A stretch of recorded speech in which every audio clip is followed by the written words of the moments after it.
Hey, what's up, good people, and welcome back today for our season recap and review of Ahsoka, where I am rejoined by my lovely friend, Miss Ashley Saunders of With Ashley and Co. Ashley, welcome back. Thanks for having me.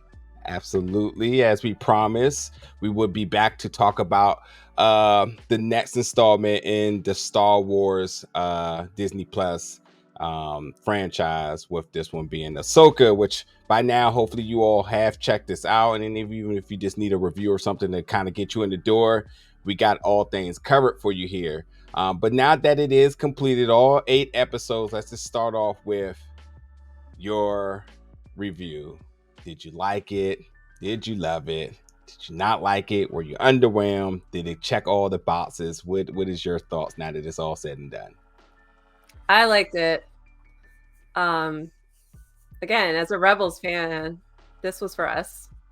Every episode was for us. Yeah. I think I try not to have like short-term memory here, because I've seen a lot of hot takes saying this is the best series ever in it, and wow, it is fantastic. Hopefully, much like I said in the review, before we got to see the entire season, hopefully it does drive people back to go check out Rebels and go check out Clone Wars, to truly see the hype, but yet the love and the appreciation behind Ahsoka and all of these characters that we are introduced to this season. Even Thrawn is worth a really respectable research for this character. A legitimate threat, amazingly played, a formidable villain.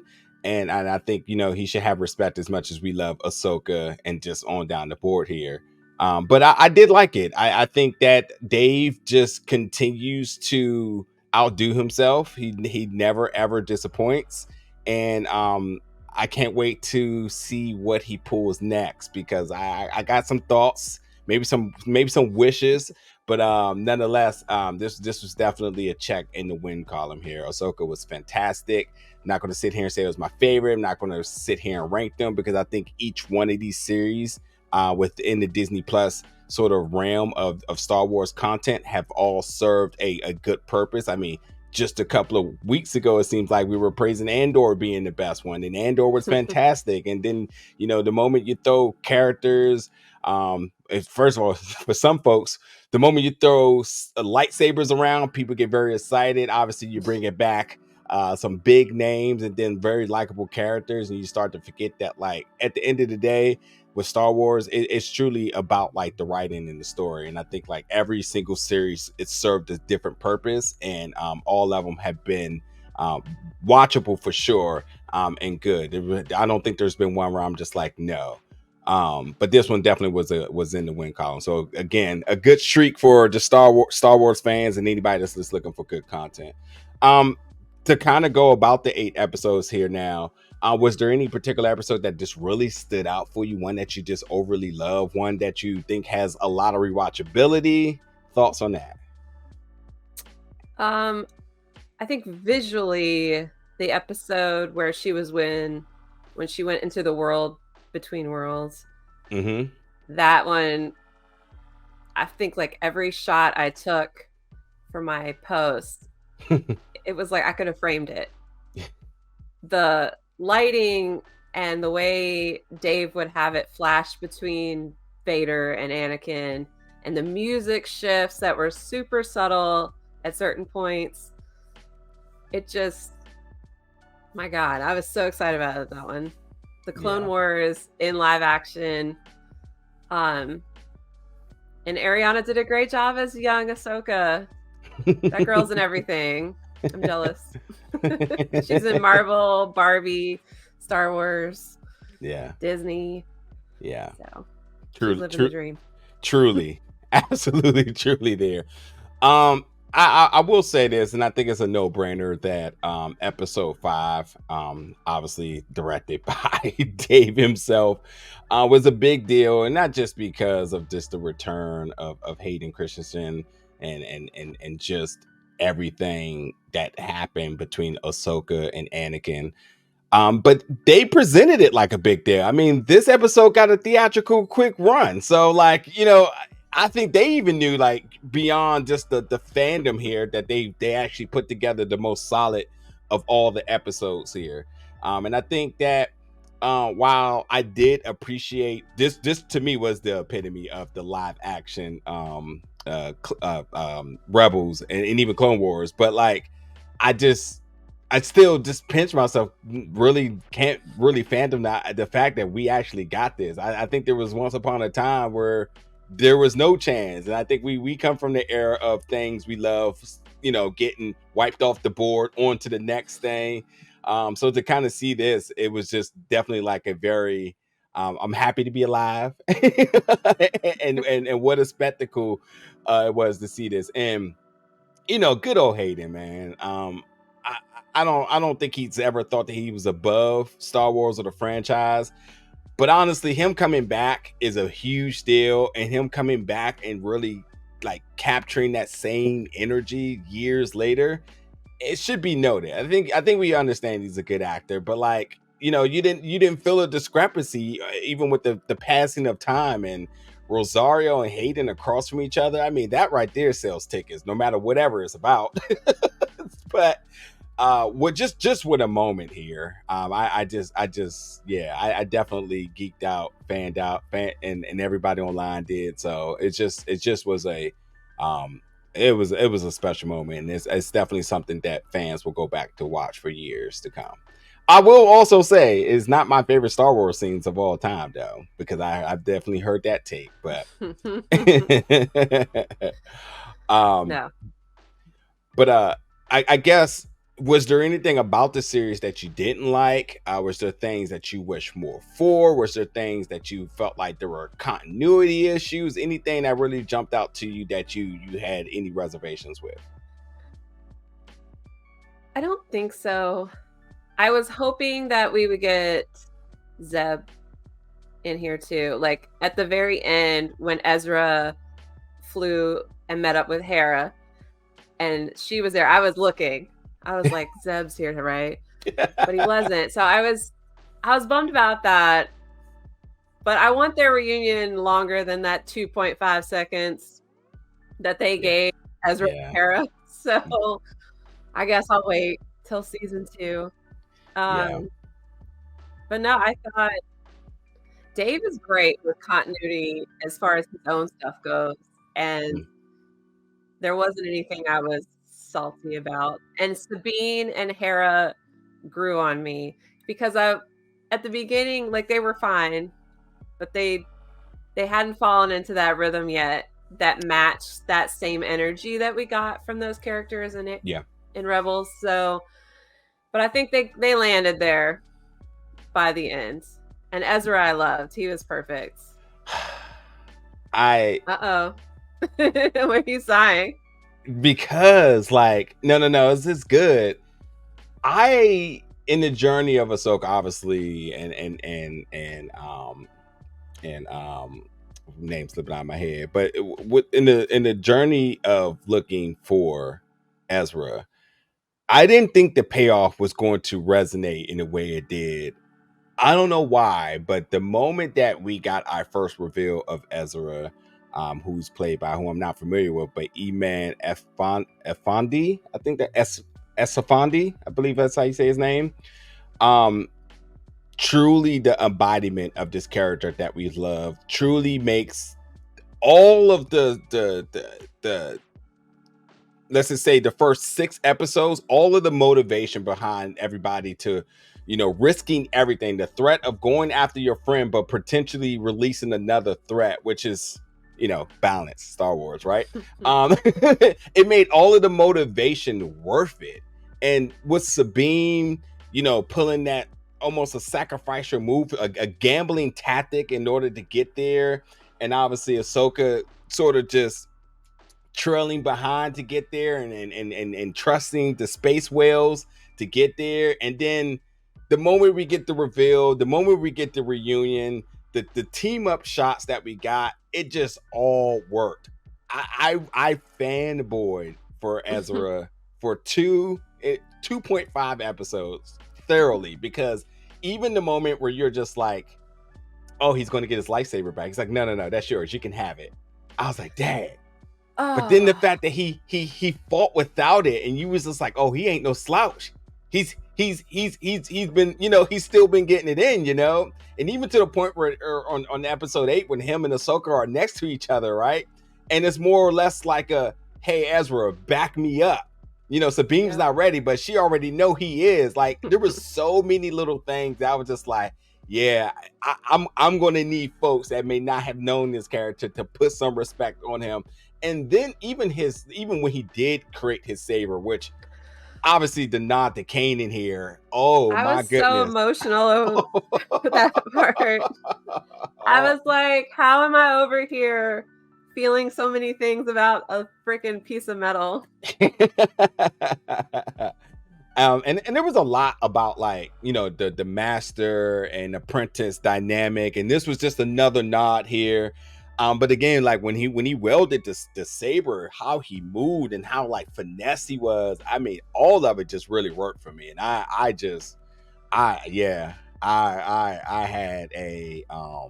had a really good time with Ezra, and even to the point of Ahsoka and Sabine saying Ezra is where he needs to be and where we need to be. I kind of found peace in that as well too, but also just built that more anticipation and excitement in terms of what is to come, because I think we have a pretty confident prediction on where things are going, but I think as fans, I think we could wish a little bit here as well. But nonetheless, yeah, Ezra, it's kind of wild to say this, but Ezra was my standout this entire season. 3 episodes, and I was just all for it. And I think they nailed the mannerisms, was nailed.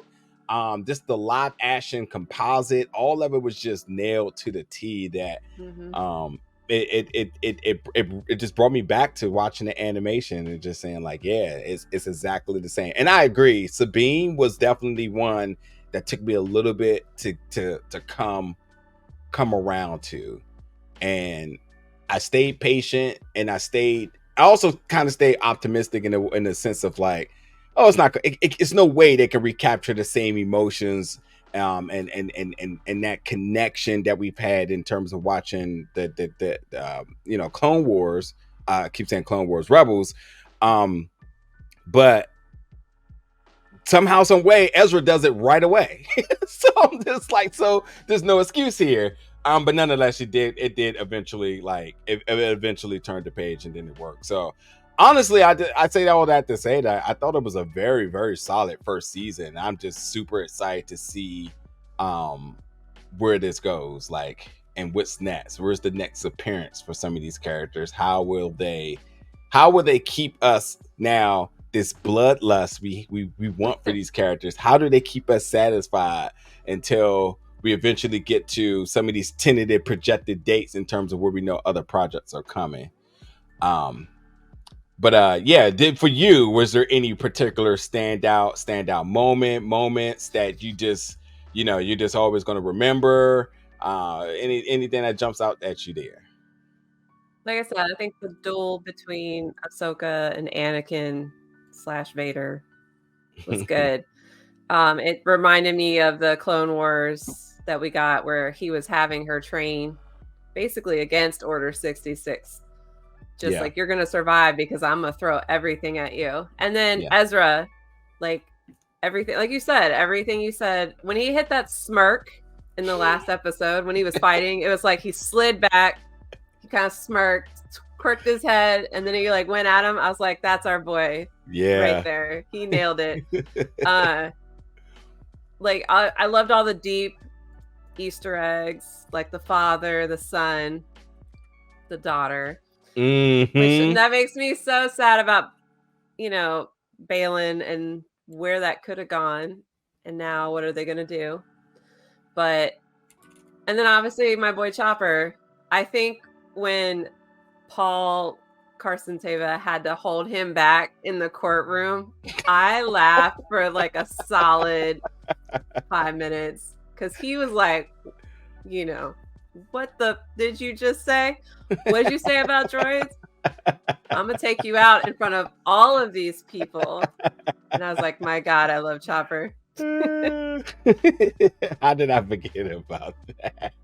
So I think overall the series balanced like the serious moments with stuff like that, where you're just cracking up because Chopper is going to kill this senator in front of a room full of witnesses, and he's going to roll out like I don't even care. Yeah. Also a nod to Leia there was a Yes. nice little Easter egg for folks, letting folks know, even folks very passionate about the Star Wars saga, to really understand the influence here and connection. So that was, I'm sure, very, very, very cool for the uncasual, should I say. You made me think of something, then it just slipped out of my head here. Something you said is, I think it was about Ezra too, because I probably could just keep talking about Ezra. No, and I'll be honest too. Like, obviously, by watching the entire season, we don't want to forget about some of the things in the beginning. Obviously, the moment that we get Sabine in front of the painting mural, and it goes back to the animation of everybody. I mean, that still is a huge moment, and I think that was sort of the stamp of approval that, hey, for you all that's been on this journey with us the entire time, this is a love letter to us. So I did appreciate that. And then, yes, I know what I was going to say. I think when you talk about Ray Stevenson, this is absolutely a performance of a lifetime. And it's not one of those performances of the lifetime where all the critics going to be happy and all that other stuff. It's a performance of the lifetime. In Rotten Tomatoes, where you have like the audience and you have the critics. The audience is going to give this one 100, and that's all that matters here, because the portrayal of Braylon Scroll is forever going to be Ray Stevenson. And whoever decides to put on the boots next, because they have to go forward with this character, I don't think they have a big job in front of them. I think they just need to be themselves, because I think we all have made peace with this. I think the ending sort of gave us that bit of peace.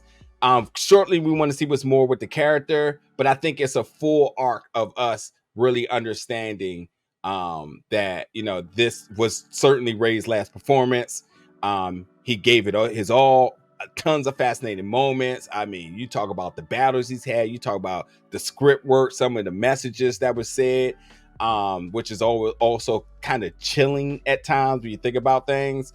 But I'm absolutely overly impressed and satisfied and grateful for Ray Stevenson's performance here. And as far as Braylon's goal, I'm beyond interested to see what they do next here, because yes, on the planet, Shin's still there, Braylon's still there. Shin looks like she's getting ready to rally her troops and it's about to go down. Obviously, we know Ahsoka's still there, Sabine's still there. What's the little crew of folks named? The Hoti? The Hoti? Yeah, they're there. Hopefully they will learn how to fight back, because I'm telling you, they got to be the most innocent bystanders that just those little what do you call those things? It's been so long. The things with the rocks, the things you pull. No. The things you pull with the dirt. Slingshots. Slingshots. Thank you. I was like, what is that called? It's been so long. Yeah, they're gonna need more than that. That's the bottom line here. Yeah. And also, I don't know if it's me, but I felt kind of like, dang, everybody here missed the bus. I just felt kind of really defeated for everybody. It's like, damn, we all missed the bus. But nonetheless, Perdea is a beautiful planet set location that I can't wait to see what they do next there. Which, instead of keep talking about next, I think we should responsibly talk about the potentials of what's next. Now, we do know that Dave has a film that is in development, that is what they're titling within the Mandoverse, which obviously we're going to be very excited for. Are we waiting for the film for the resolve here? Are we looking for a season 2? Do we see these characters appear in some other series, which we have not had an announcement of yet, of Boba Fett season 2 or The Mandalorian season 4, Ahsoka season 2? Obviously, a new title possibly? Where do you want to sort of see this resolve with this go? I think we need Ahsoka season 2. Yeah. To get Sabine and Ahsoka off of Paradia and to see what's happening with Balin and like I said, the father. Mm-hmm. Clearly, he was like, there's something else here. He said, and we were all like, what is he talking about? And then he finds the father statue, and I'm like, oh, okay. Yeah. We're going to do that. But I think for a movie, I think the Rebels need to be reunited before it starts. So that way that's out of the way and it doesn't take up any runtime. And we can just get straight to them going after Thrawn, who is by far one of my favorites, like villains. And honestly, that's another plug. You got to read the Thrawn books because so much stuff that happened, there was just little nods to Timothy Zahn's novel. And that movie, if it's indeed called Heir to the Empire, that's the book. Like, you need to read that. But yeah, I think we'll get another season of Ahsoka and maybe Mando. I don't know if Boba's gonna get his own again, because that one, it had some mixed reviews. It was like Mando, season 2.5? Yeah, 1,000%. Yeah, it's like Lion King 1.5. Yeah, it's okay. Don't go that far. Don't go that far. Didn't Aladdin do like a 1.5 or 2.5 or something too? I don't think so. I know that there was like those random direct to home, like Return of Jafar or whatever. Yeah, definitely remember the Lion King. That was like, okay, let's calm down here. Yeah. So I don't know. I'm excited. I mean, like I think obviously Star Wars fans were in good hands. There's just tons of things to come. And I think while we are sort of sitting in this middle gap before we actually get to the timeline before we catch up to The Force Awakens. So that's what episode was that episode 7, excuse me. Yes. I think there's still a lot they can do. I think this is it's going to be interesting. I'm sure plans are going to change. They always do. But yeah, as far as the movie, I'm obviously on board for it, but I would love the Ahsoka season 2.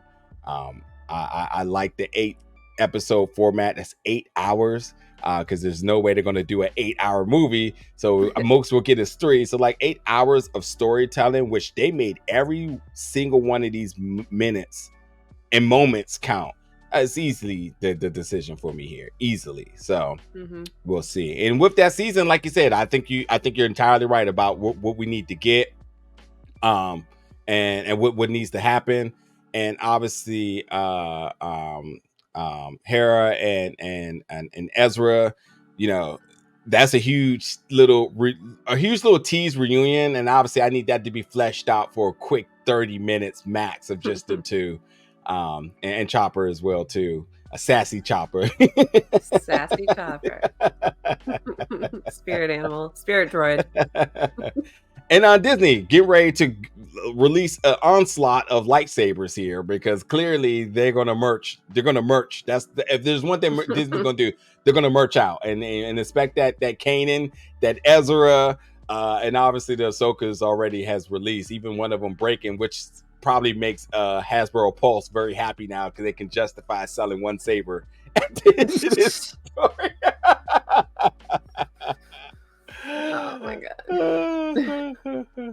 Anyway, folks, you all get in the comments. You all let us know your thoughts and your favorite moments of Ahsoka, your wish list of things to come for season 2 and the movie, and all things Ahsoka this season. We appreciate you all checking out this review, and we'll be back with more content, especially Star Wars stuff. Actually, we'll be back for that and other stuff you already know, right here at Big O Belt Media very soon. Thank you for watching, folks. I